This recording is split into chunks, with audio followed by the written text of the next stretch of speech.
This is the Lembit Opik Show on today's News Talk, The Pulse. Somerset says of my previous guest, he's backing up Ofcom. I rest my case. I think that Simon always seems to evoke strong reactions, Simon Spantrick. His job is to give us objective views about how the system works rather than his own points of view. Give the man a break. He's the most senior representative of broadcasting in the world, actually. Free speech should be just that, with discussions of Sunday Girl. Hello, Sunday Girl. How are you? And one more. Eric says, today, with the advent of technology on screens, news reporting has become more sophisticated and ideological with, a dumbing down of viewership with quick quips and selected reporting. I agree. One reason I really like doing my Sunday or Saturday show is because I get each guest for a whole hour and we really dig deep. But hopefully you get reasonable amount of depth here as well.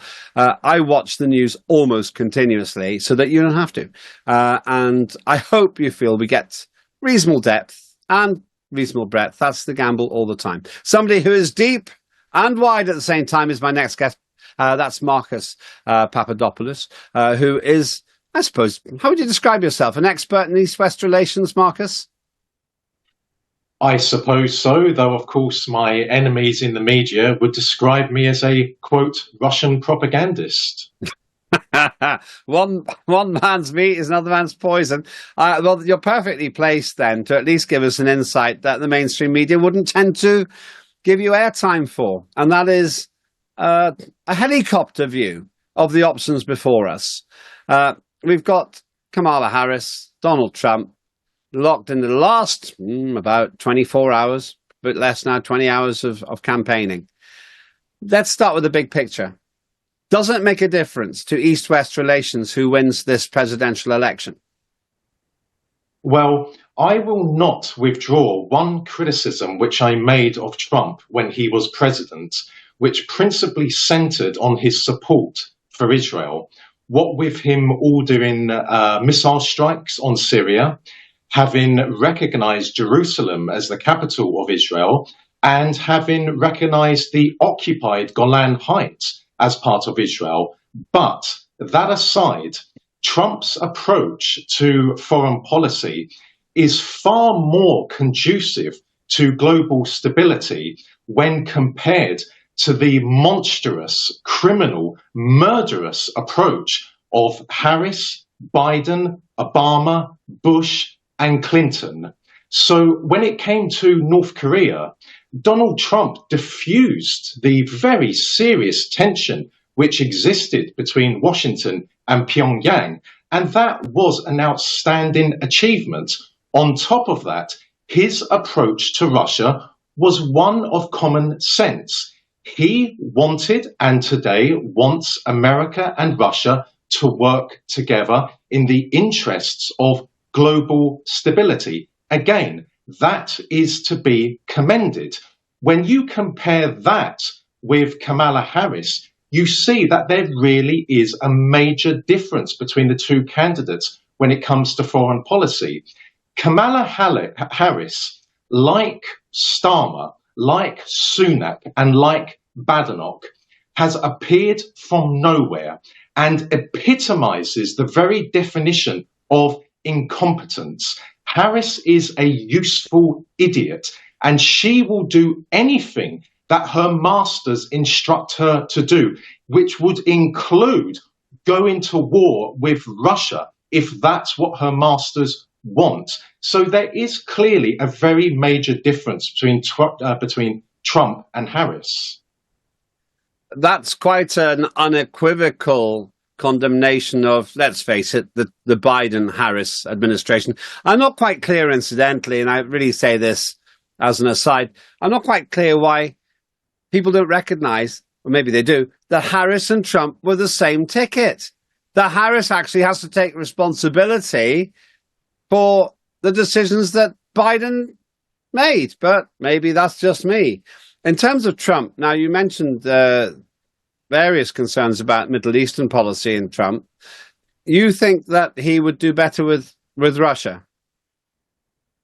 I believe that Donald Trump, if there were no constraints placed upon him by the American ruling elite, yes, he would be able to cultivate a far more ethical, a far more peaceful relationship with Russia. I believe that he actually wants that, but therein lies the biggest battle before him when it comes to repairing relations with Russia, when it comes to repairing the enormous damage that the cancerous woke ideology has inflicted on America.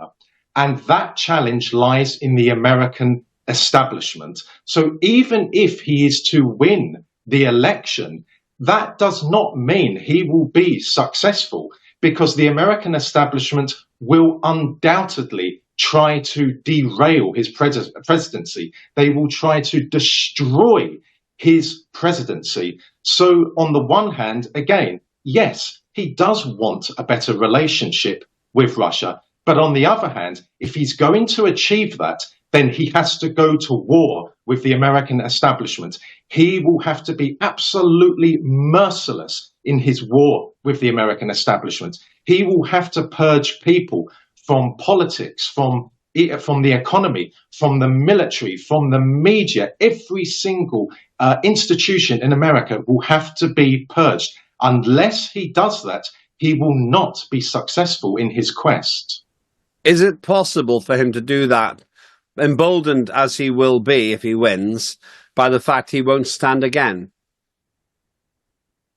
If he puts his heart into it, if he devotes all of his energy into it, and importantly, if he appoints the correct people, which he did not do in his first presidency, yes, it is possible. It will be a very long war. It will be a brutal war. But if he wants to truly liberate America, liberate the American people, to end the horrific attacks on the cultural and spiritual values of the American people, then yes, he can do it. And when it comes to Britain, I've always said this, Lembit, that the British people, and I mean the British people, cannot liberate themselves. If there is going to be salvation for the British people, then it will lie in America. If the system in America is destroyed, then that will have a massive knock-on effect in Britain, where the British ruling elite will not be able to carry on this agenda on their own. The same agenda as we see in America. In Britain, it is the attack on the cultural and spiritual values of the British people. So there is an enormous amount at stake with this election in America today. Donald Trump, as we heard from Simon Spanswick, who is the head of essentially the voice of global broadcasting, the Association for International Broadcasting, Donald Trump has been subject to a lot of anti-Trump bias in the media. In your view, do you think he presents such a threat to the establishment, including the military-industrial complex, in whose interests it is to promote war, really, that they would ironically accord with your point of view, which is exactly why they're trying to stop him? I believe that he does pose a threat. Yes, Donald Trump has long been part of the economic establishment in America, but he is not part of the political establishment. And he is most certainly not part of the family in America, the family being open to the likes of Harris, Obama, Clinton, and Bush. He's certainly not part of that.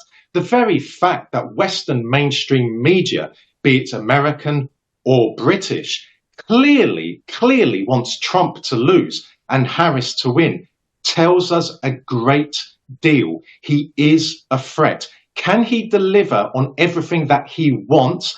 I find that very difficult to believe. If he was younger, there would be more hope in that.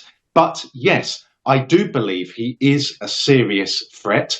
The question is, can he destroy the American establishment, which is what his supporters want more than anything else in the world? And if he wins the election and when he takes office, if he backtracks, if he is intimidated by the American establishment, then the people, his hard supporters, will turn on him, and that's when you could see America descend into violence. My informal cabinet of Somerset Squirrel, Just a Bloke and Chris all agree with you, Marcus, which is a great place for us to finish. Thank you, Marcus.